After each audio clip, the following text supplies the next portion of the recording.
ही वेगळी अशी कुरकुरीत भाजी खाल्लीत का तुम्ही कधी? चला आपण बघूया.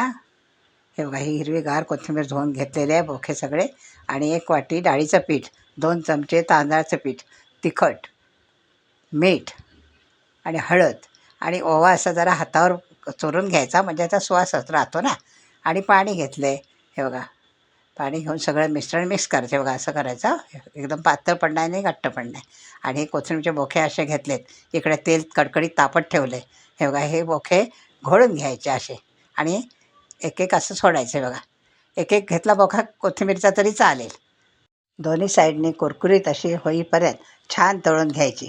इकडे काय कपभर चहा ठेवायचा, इकडे भाजी करायची, कोथिंबीर भाजी, आणि आरामशीर खात बसायचं. हे बघा किती मस्त होतात ना.